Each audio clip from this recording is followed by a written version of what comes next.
Hey everyone, and welcome to this episode of the Micah podcast. I'm Mike, a hairdresser of over 20 years.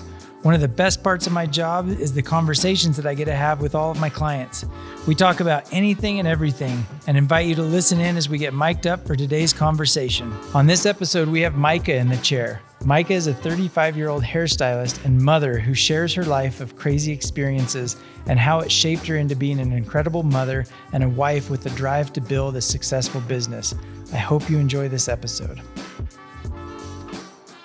Oh man, well, welcome. I'm excited you're here. I'm excited. I'm a little nervous, but I'm don't excited. be nervous. I'm only going to ask really tough questions. Okay. No, I'm not. I think I can handle it. If we don't have you crying by the end of this episode, that's my goal. I might cry. My hormones, man. Can I get Micah to cry? Being a girl is super fun.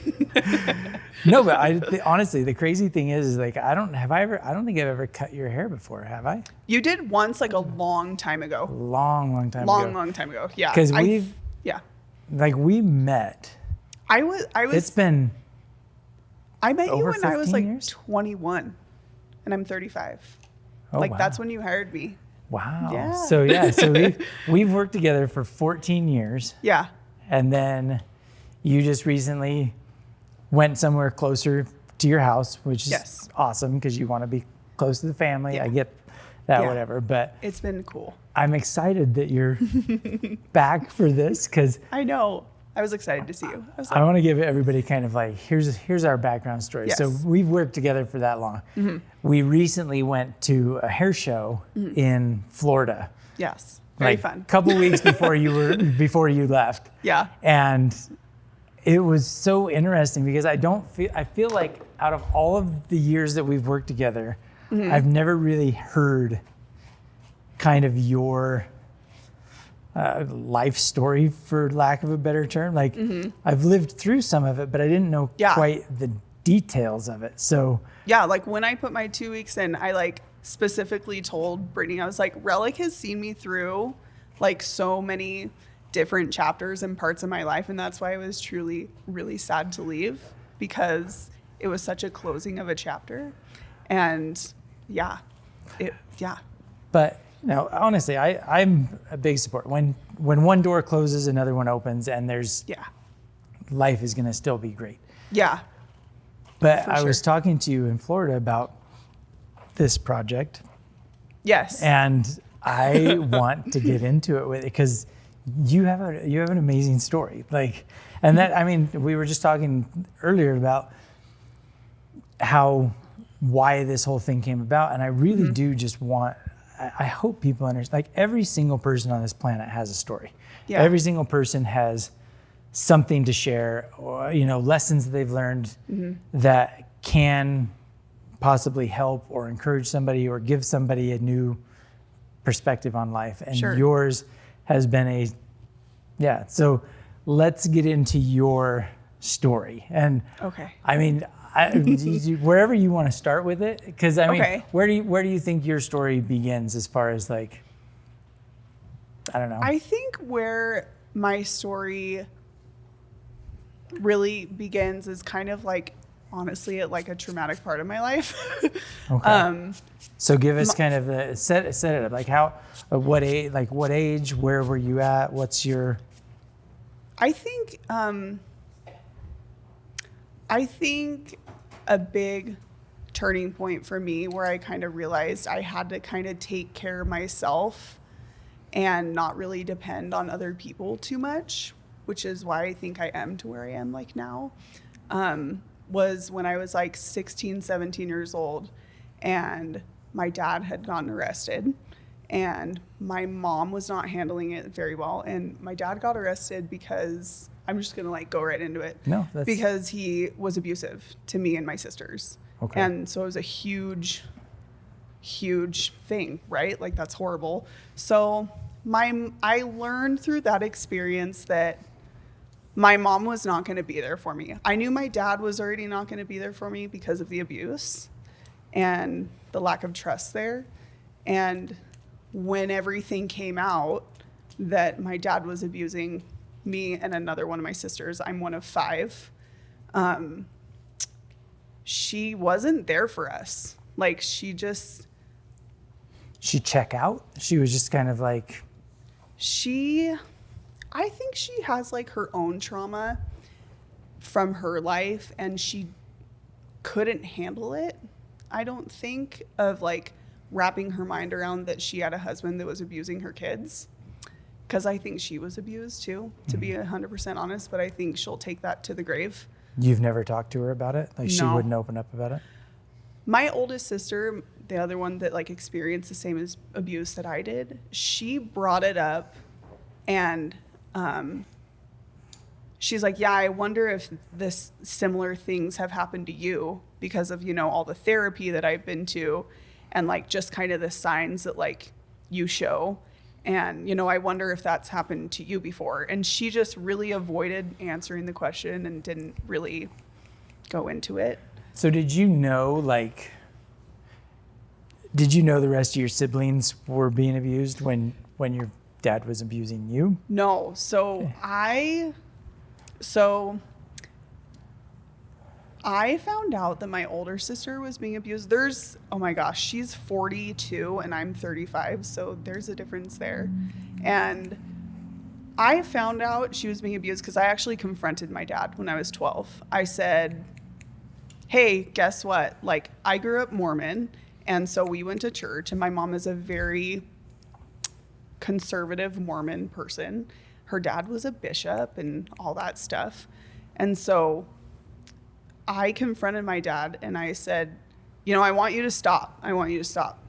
Like, you know, and that's all I could really fester to come out of my mouth, like to approach the situation at 12, you know? And like, he was like, oh, okay. You know, like, I don't even know what he said, but at the end of the conversation, I was just like, has this happened to anyone else in our family? And he's like, when Kendall, my oldest sister, was about your age, we had a similar conversation. And I was like, oh, so that has been happening to her too. Got it. Not talking about that. Like. So did it, I mean, at that point, is that when it stopped, or did it still continue on until you were 16 when he went to jail? In my 12-year-old mind, I was like, sweet, everything's going to be fine now. Like, and I was just really shocked, I guess, in my mind that it continued after that. And that was like very earth shattering for me, because I think I had like not survivors, but like I don't know what it's called, but it's kind of like when you trust your abuser, like in a weird way, because you are like bonded, and he's my dad. So there's that too. But I still had like a little bit of that going on where I actually did trust him. But that is where it turned for me. Like when we had the conversation, I was like, cool, this isn't going to happen anymore. I'm free. And then it continued to happen. I just remember being so let down and so like my world kind of shattered, where I was like, okay, so I can't trust my dad anymore, like ever. And then around that time too, I had told my bishop like that this was going on. He found out in a roundabout way because he heard me and a friend talking at girls camp about my abuse, because I was kind of freaking out about it. Like I was sharing it with her and telling her what happened, and in confidence, and we're still friends to this day. But a leader heard us and told the bishop, and the bishop called me and he's like, hey, I heard that this stuff is going on at home. What's the deal? And at 12, when, you know, a 65-year-old man takes you in his office and confronts you about sexual abuse in your home, you're not going to be super comfortable with that. Yeah. Like, you're not. So how did you handle it? Like, were you... I was stunned. I was so embarrassed. I felt like, I just felt very exposed and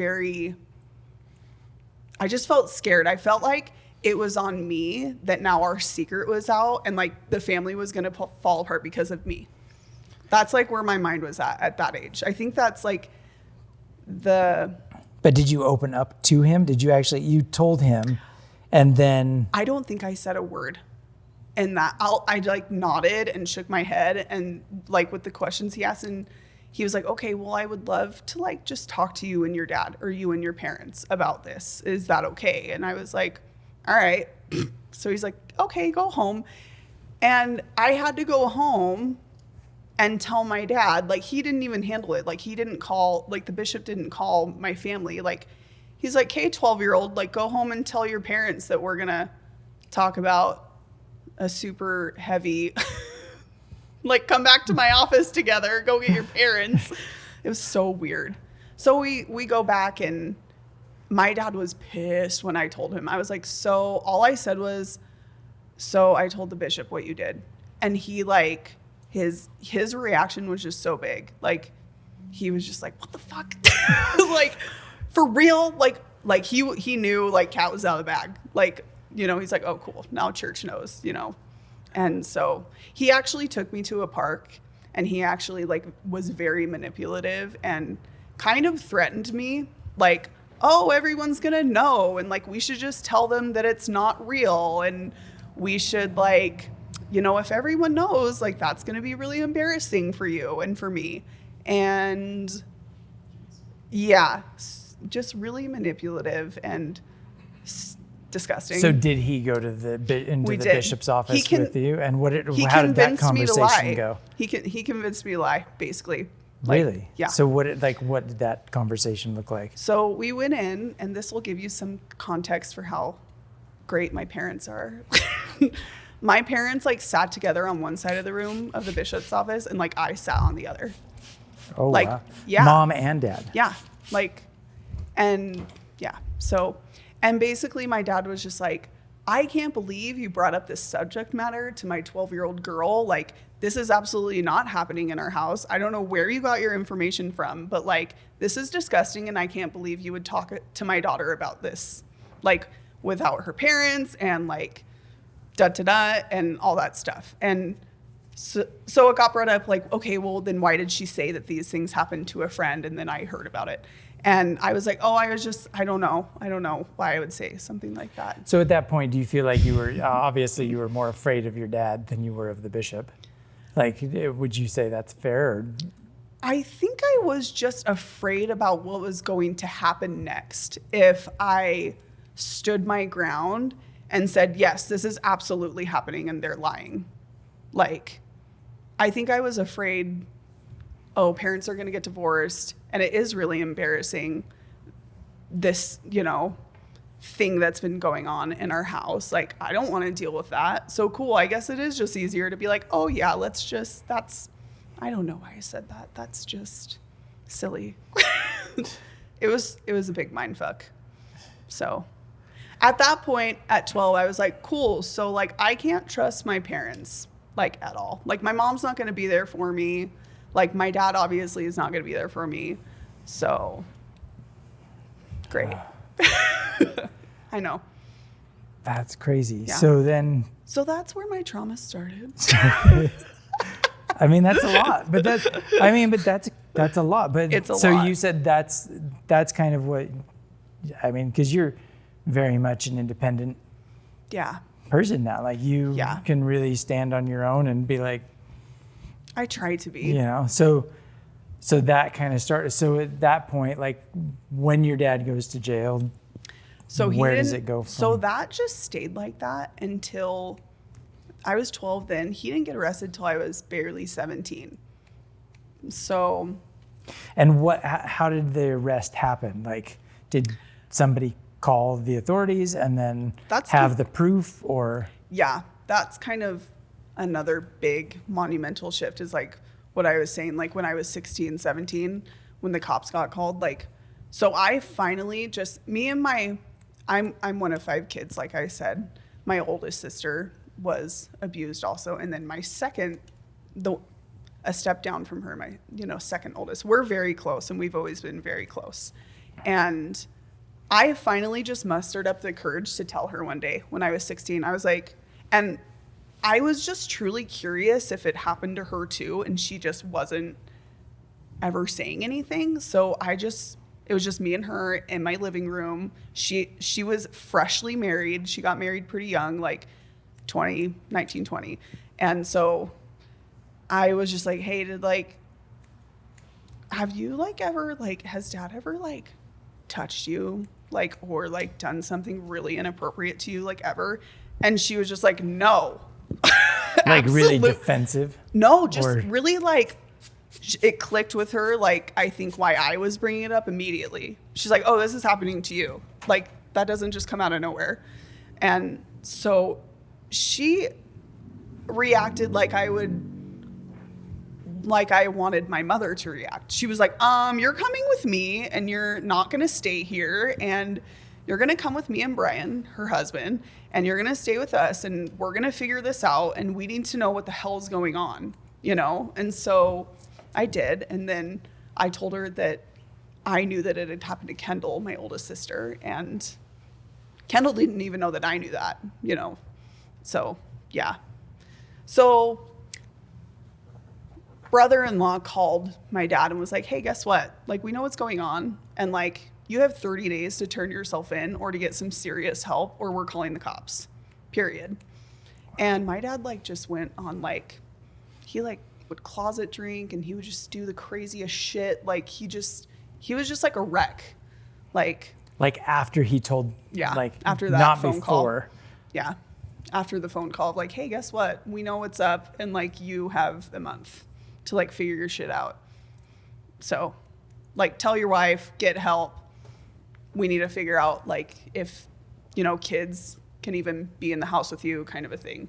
And he didn't do anything. He just kind of flipped out and just had weird behavior. And then, you know, my oldest sister called the cops on him a month later, and she was like, my dad, you know, abused me when I was young, and I'm now out of the house, and I know abuse is going on now in the house. And they were like, well, we need to like talk to the person where it's actually happening to them. And I remember being really pissed about that like she had called and that I had to talk to a policeman like by myself and tell them my story.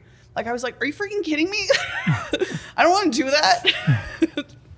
It was really so, but hard. after you talk to a cop and you tell him, like, obviously it's a really difficult thing to talk about, but did you feel like kind of after it's all said and done and you see your dad, like, were you there when your dad was being taken away? No, the cops were really cool. They came to the house when like I was there by myself. I don't even know how we like lined that up, probably between like me and my sisters and the police. And, you know, they didn't come in the house or anything like that. They're like, do you want to come outside and just talk to us? Like, you know why we're here, right? And I was like, yes. And they're like, is it okay if like we take your statement and whatever? And I was like, yeah, that's fine. And so, you know, they just asked me like a series of questions and I just answered. And I still remember kind of feeling that like, I don't know if it's like called a trauma bond, but like I remember feeling kind of defensive of like my dad. So I think that just shows how much that can fuck with you. Yeah. But so like after he, like first night that he's gone, he's in jail, like. Sure. They came was and it took just him. kind of like this, like, hell yeah, or was it, what was the feeling? Like that, I feel like.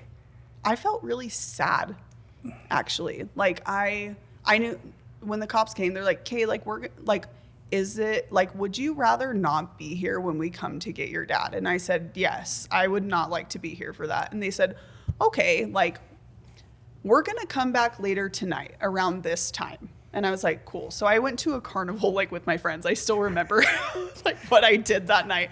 And my friend that I confided in at girls camp when I was 12 lived down the street, and she calls me and she's like, dude, there's cops at your house. And I was like, I know. I know there is. She was like, okay, just checking on you. Like, and I was like, yeah, it's fine. Like, everything's fine. And they came and arrested him. And my mom just like, when I got home, I was like, cool, my mom's gonna like embrace me and we're gonna bond and we're gonna be best friends. And like, this is gonna be like good. Like, my mom's gonna be there for me. And but that didn't happen. No, it was like a really big deal. I came home and she looked at me and she was just like, so what? Dad's just been like abusing you all these years and you never told us? And I was like, how is this my fault? And that's all she said to me. And she walked away. Really? So she, Yeah. I mean, I guess now, like fast forward to now, do you and your mom have any relationship at all? Or from that point, Zero.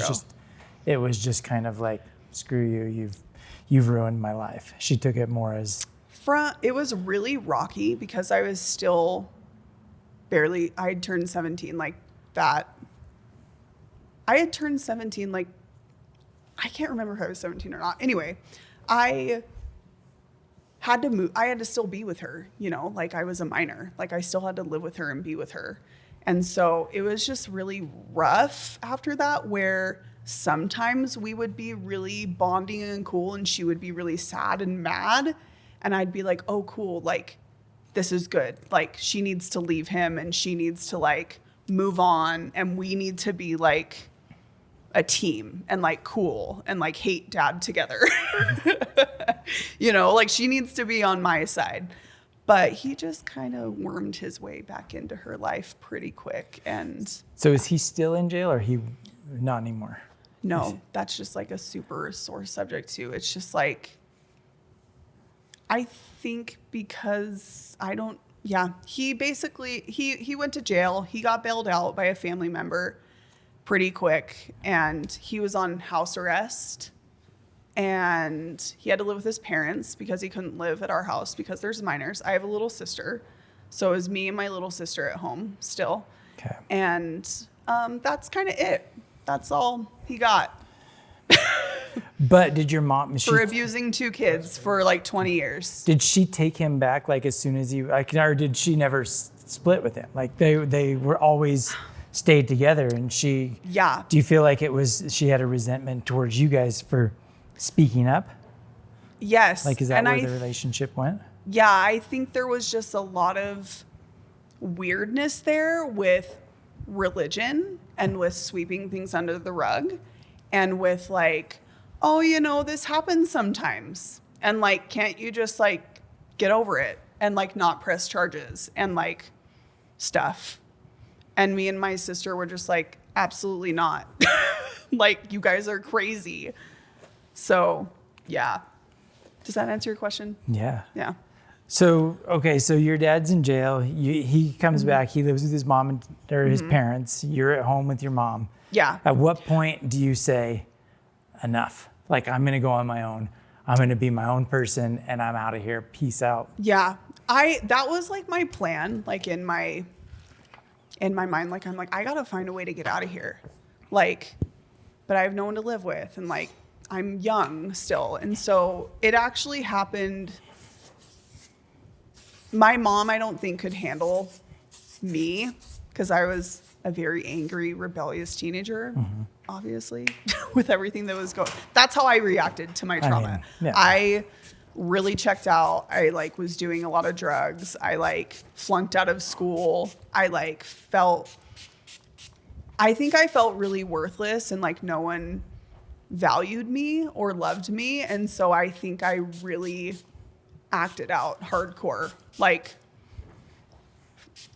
kind of after like that whole thing with the bishop and my family and I turned 13 and hormones and everything, I really like went a wrong way with things because of like my trauma, I think, and like my household. Like how, like went a wrong way? How? Like just being super interested in like escaping feelings and like doing drugs and drinking and like putting myself in really risky situations with like boys and like with friends and stuff like that. Okay. Yeah, for sure. But like, I also remember really not caring. I'm like, yeah, this is dumb, but like, whatever. So yeah, I think a lot of girls like values and how they feel about themselves really come from like what kind of attention they get from their dad. Like, oh, for sure. That's like my opinion about that. Like with my experience, like it definitely matters how your mom, like that relationship, like both are very important. But I think specifically for girls, how they're treated by their dads is like, and how much attention they get from him and what kind of attention really, really matters when you're growing up. So for the people that are listening now that are dads, what do you tell them? What do you, like I'm listening. Even with my husband now, like when my little girl's talking and maybe he's not like catching on that I'm like, Dan, like she's talking to you, listen to her. Like it's really important that you like give her all the positive attention all the time. That's what I would say. Like, they just really need your attention, I think.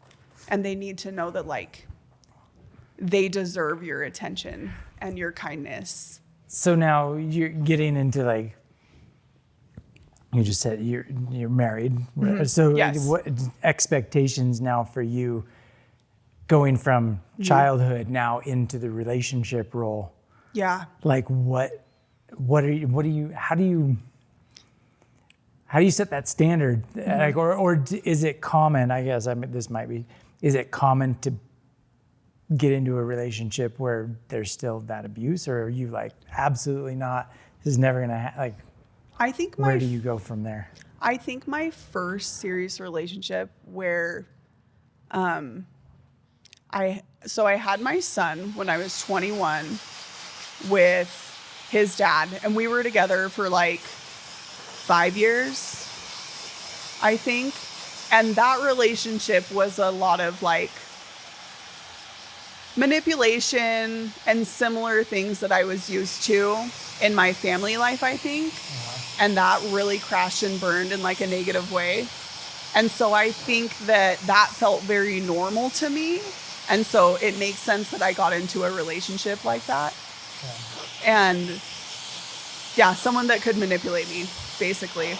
And I think after that experience, it really clicked for me that like, oh, I need to not seek that out and be very conscious of like those things, because that's kind of that's where I'm comfortable. Like, that's what I'm drawn to, and that's not healthy, you know? And so when I met my husband, he was like so much of the opposite than anyone I had ever dated.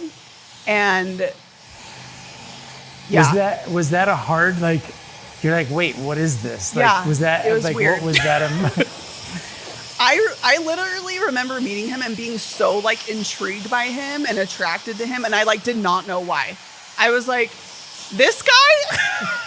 Not because of looks or anything like that, but like personality. Like, I was just like, this is different and interesting for me. Like, so, and I think it was because he was just really like, didn't need to be the center of attention. Really smart, but didn't need to say that he's really smart. Like, really respectful of people and like mature. Like, and I had never been with someone like that before. So yeah, all good things. Did you feel like, okay, I deserve that. Like, I feel like if your life, I mean, when it comes to how we were raised as kids, we always think that that's kind of just how life is. Sure. In all regards, like how relationship with our parents, religion, like all this stuff, we are really raised to think this is normal. Sure. And then when your normal kind of crumbles and you're like, now you got to find a new normal. So in this case, were you like, I don't know. Like, I think because I had siblings that were really supportive of like, this isn't like okay. Like, it's not okay that our house was like this growing up and that dad did these things to me and that mom handled it this way. I had a lot of like moral support of like, you're not crazy. Our situation was crazy and that's not normal. And like, we're not going to carry that on. Like, so I think that really helped me find a normal in my life, if that makes sense. Like with relationships and with like, and like a shitload of therapy too. Like so much therapy happened.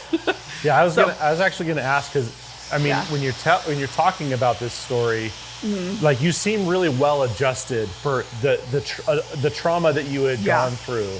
Yeah. So I was gonna say, you have to have gone through some type of therapy.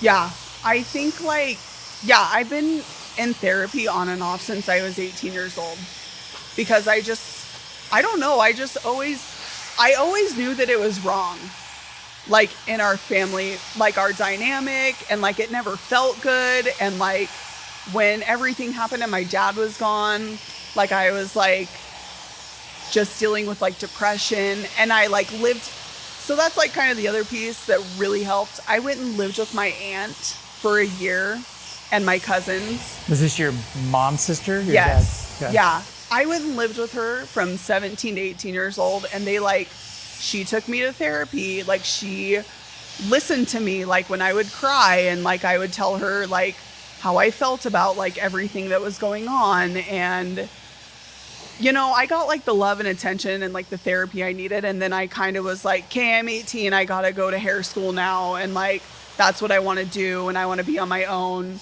And I think that really helped. Like, I think if it would have gone from me and my mom, my dad got arrested, me and my mom living together, okay, now I'm 18 and I'm going to leave, I think I would have gone down such a different path. I think I would have be dead in the gutter, honestly. For real. Like, it would have not been good. So I think going and living with a family member and them giving me like what I needed to just and seeing go kind into of the world. Seeing like what a normal, I don't want to say normal because there's no normal family, but like Sure.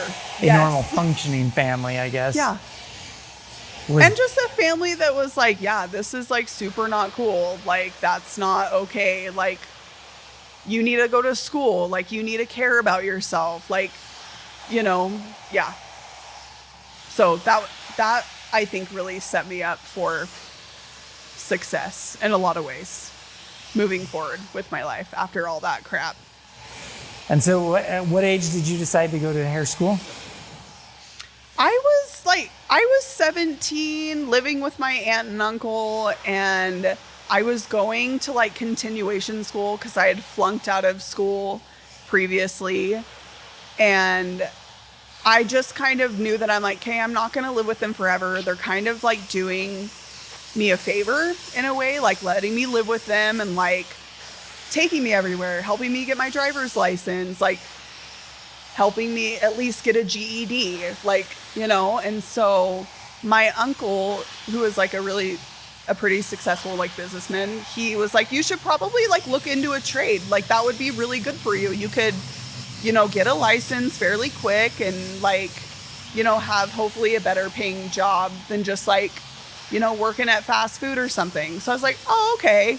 And so I kind of just landed on hair school.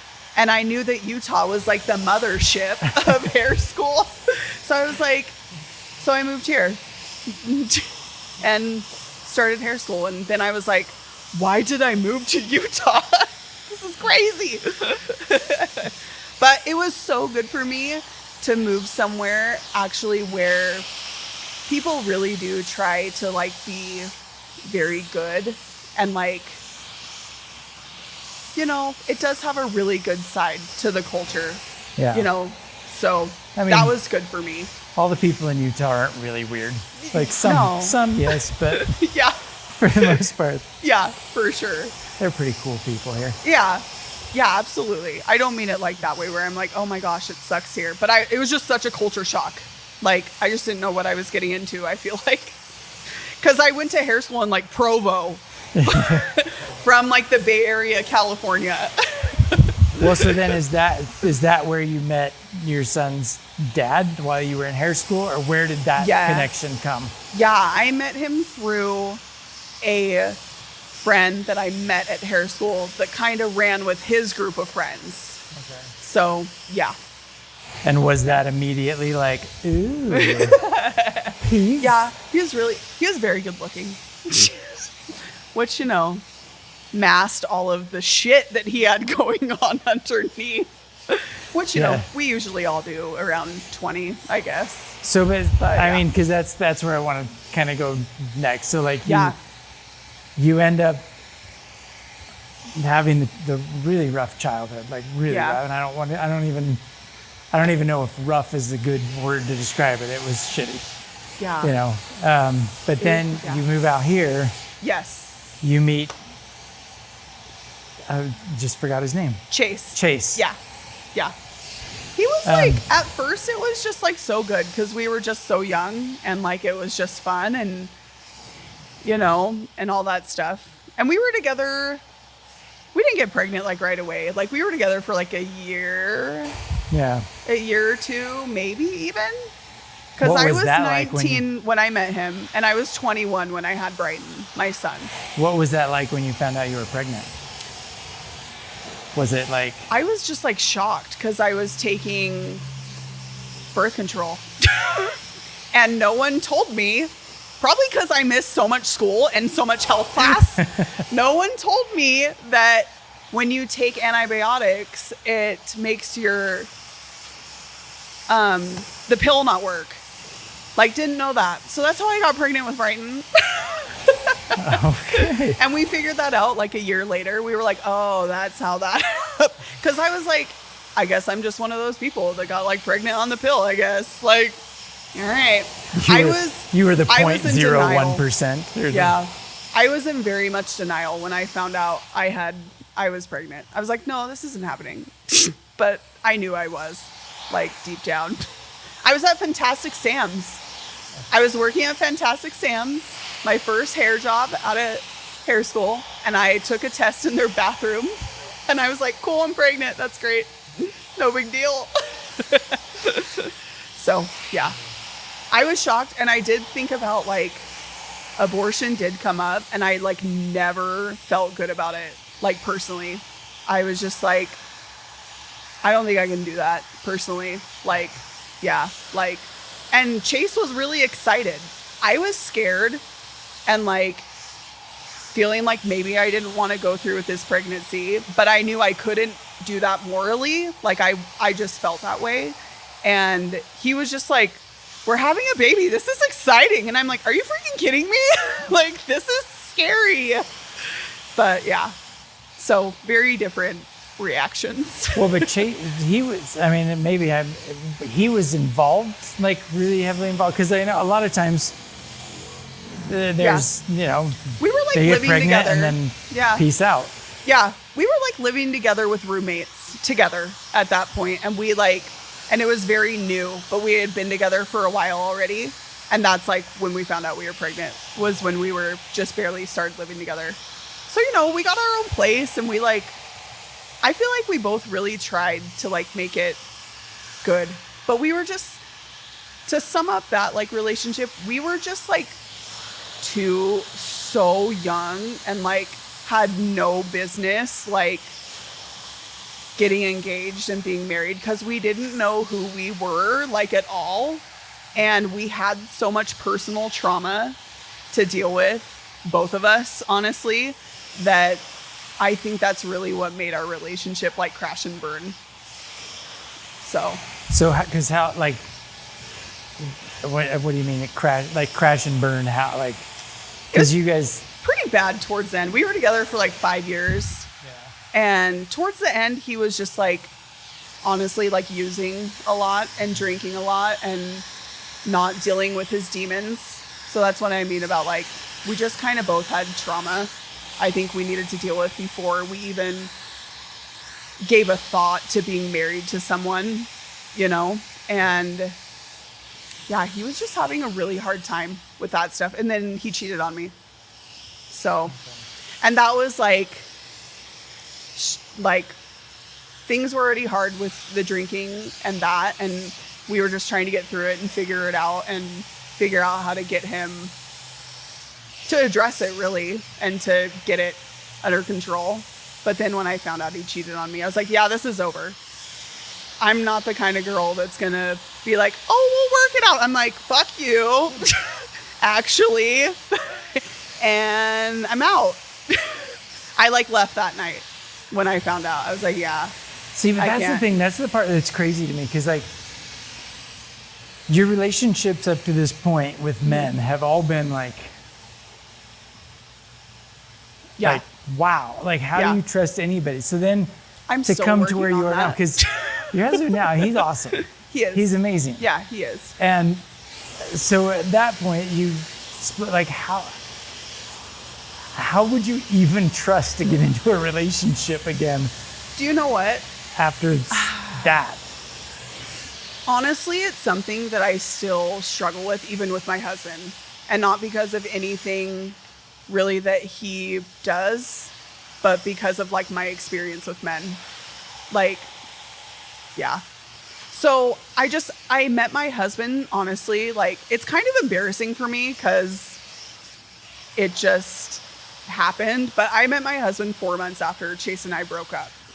And I just remember thinking, like, this is not a good idea.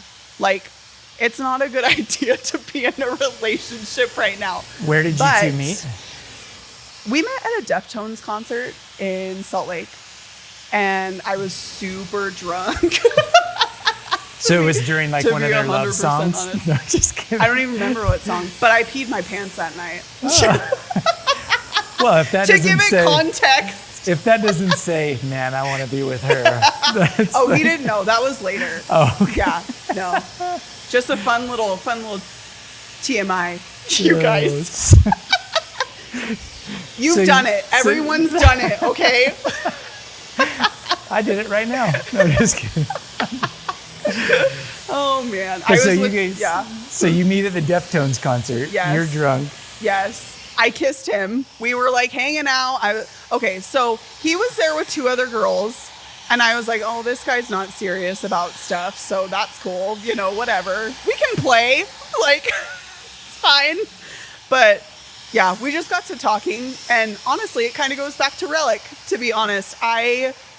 We were chit-chatting, and I was like, yeah, you know, I live in American Fork. He's like, I live in American Fork. And I was like, oh, yeah, like, I work down there. He's like, where do you work?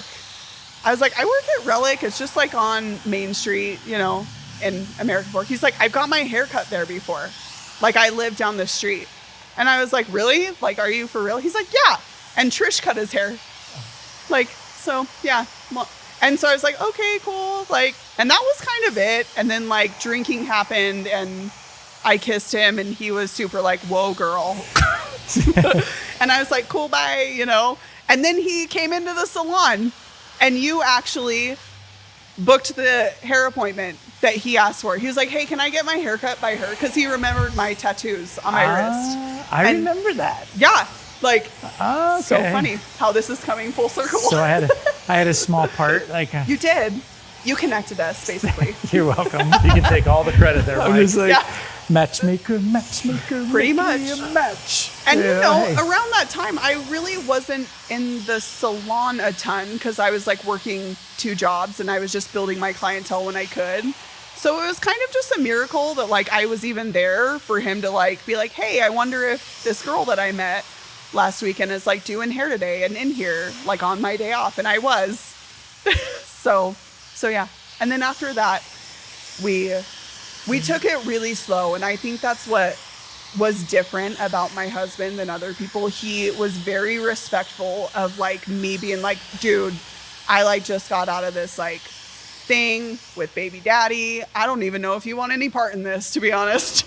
Well, so here's that way. I want to go back because what was the haircut like? Like, was that weird? Do you remember like, oh, you're the guy from the Deftones concert? Were you just like creeper, or were you like, I was like cool. deciding. I was He like, likes is me. this weird or is this cute? Like that you're here. Like, no, we'll see. That's why you never tell people where you work, ladies and gentlemen. Yeah, at bars to random people. Luckily, my husband was a nice dude. Yeah. Oh, okay. So, But yeah. all right. So then you guys date.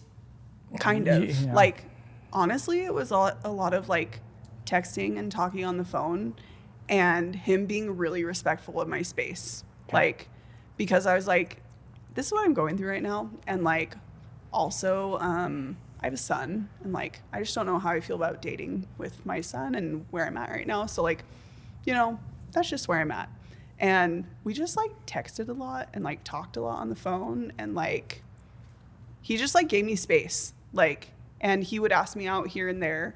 And I think we both just really liked each other. And we were both just trying not to like push it or like invade each other's like space.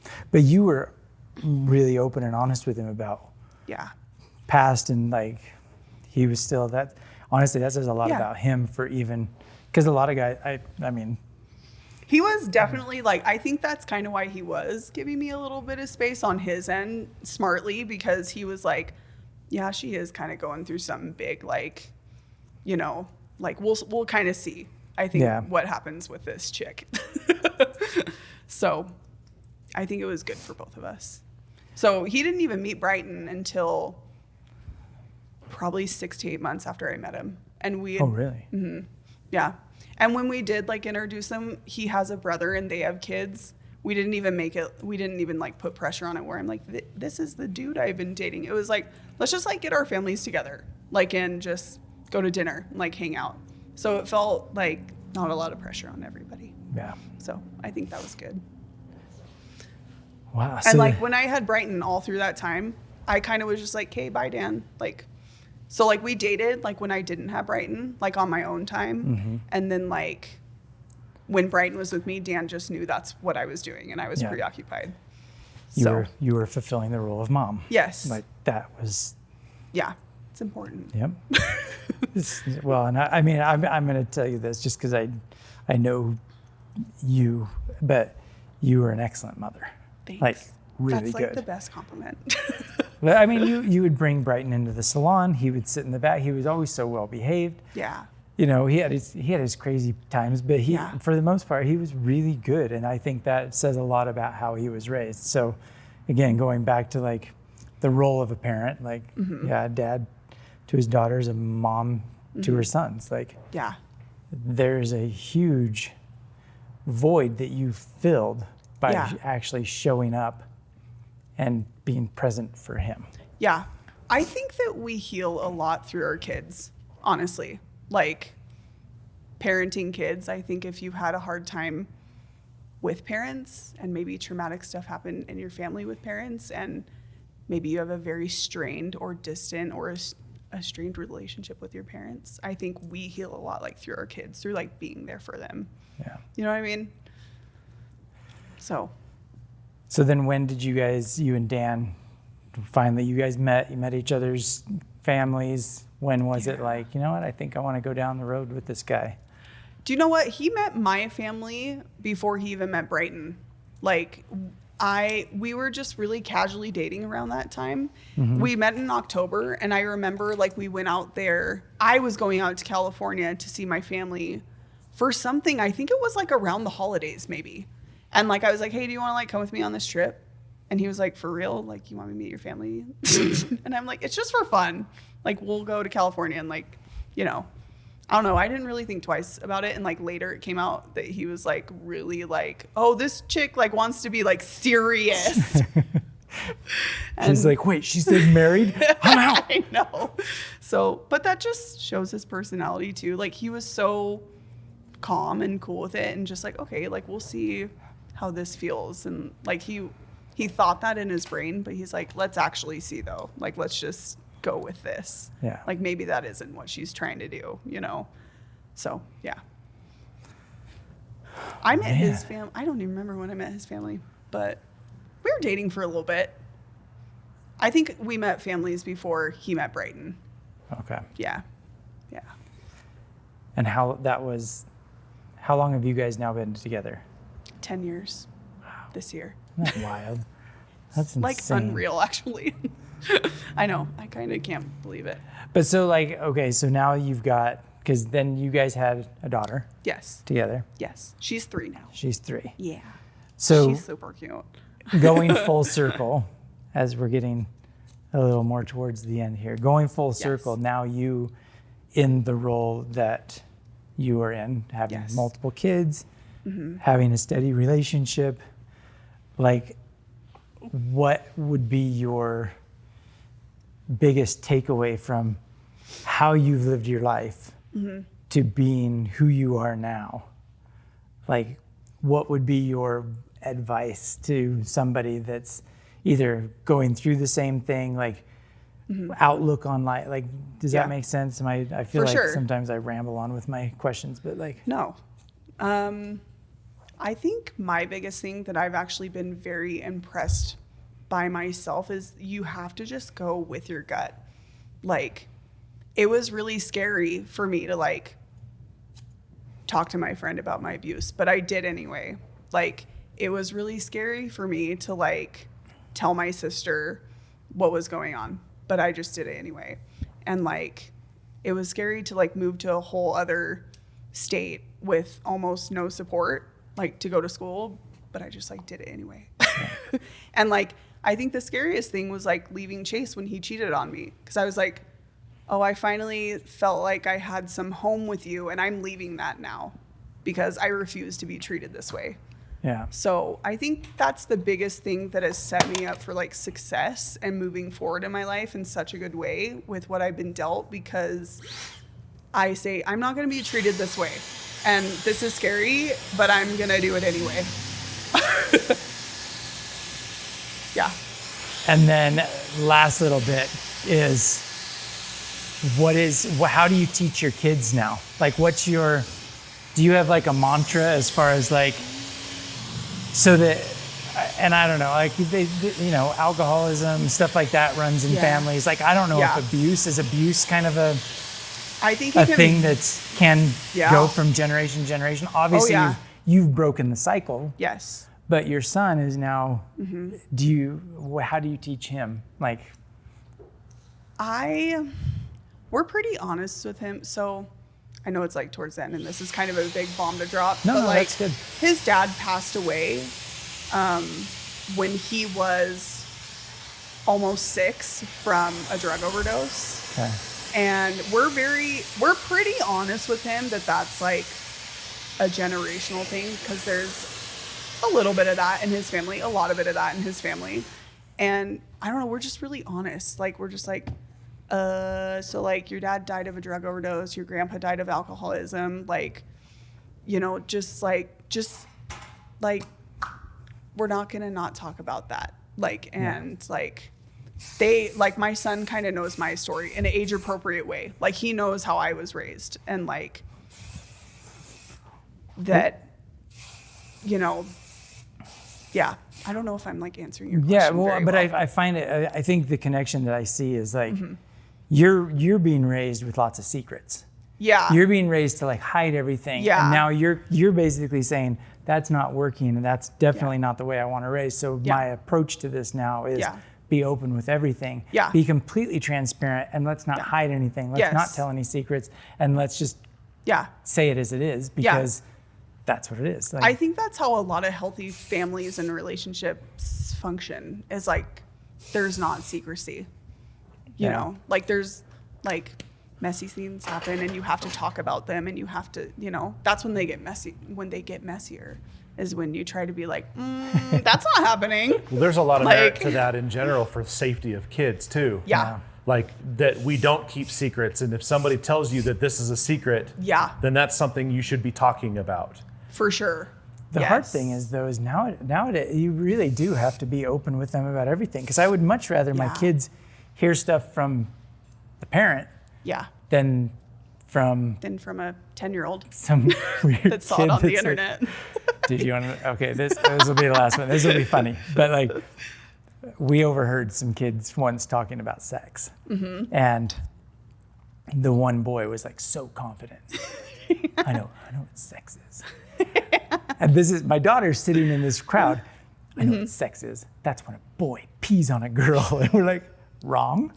Maybe if you're R. Kelly or something, but that's.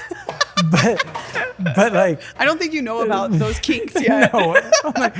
So then we literally had to like go and talk with our daughters and be like, look, I know this is what he said. He's a 10-year-old. He doesn't know anything. Yeah. Well, he knows something. But anyway, I think my son knows that he can be very honest with me, and that I would like never judge him. And like with my daughter, that feels different than my son is. I actually went through a lot when I had October. Like, it was super weird for me to have a girl, and I had a lot of stuff come up from like my childhood and like all that. But like, I don't know. I really, so far, I'm like, when she talks, people listen to her. If she says, I don't want to do that, you don't make her. Like, I'm very like sensitive to that, like with her. That's a little bit different with Brighton. Like, I definitely would tell Brighton that too. But I'm very hyper about that, like with her. And with Brighton, I'm more like, you can tell me anything, and like, there's nothing that you could do that would make me not love you. It might disappoint me, but like, there's nothing you can do and I think that's how we heal through our kids. Like with my daughter, I'm like, don't invade her space, and like listen to her. And and with my son, I'm like, you can trust me. Like, I'm here for you. Yeah. And like, that's both things I didn't get from my parents, you know? No. So. That's awesome. Yeah. I guess it is, huh? Good job, really me. Is. Honestly, you do, I said this Lots earlier. of therapy, y'all. You are a great mother. Like, I have Thank watched you with your children. Like, you That's so nail it. So, thank you. And I know a lot of moms like Not all don't get it. days. Moms don't get to hear that enough. Moms, Yeah. it's like the one job that is a very thankless job. Mm-hmm. So Yeah. when people can tell a mother that they're doing a good job when they're doing a good job. They're all doing their best. they're all That's doing their for best. sure. And it's hard. Like, we get it. is. Like, we understand It's it. emotionally taxing, But to say the least. well, Thank you. thank though. you. That's a super cool Thank thing you to say. Yeah. Well, this is your hair. I hope it looks I love it. fantastic. Yes, all clean and lovely. What'd you put in it? Lots of stuff. Smells Okay. good over here. I know. Oh, sorry, I just farted. That's just me. Dude, That's my essence. whatever you're doing, I want to do that. Yeah, That's great. but no, thank you for sharing. That was Yeah. amazing. You Thanks. are an amazing person, and I'm so glad I get to know you. So Thanks. Likewise. Thanks for like giving me like a space to like do that, because I don't think I've really ever been able to do that before. So that's helpful for me too. that's good. Yeah. Find those people that you Yeah. can actually share, and Yeah. because Those are your people. those are your peeps. Yeah. All right, that's it. I love it. Thank you. Okay, you're welcome. Yes, this feels so good. Oh yeah, nice and light.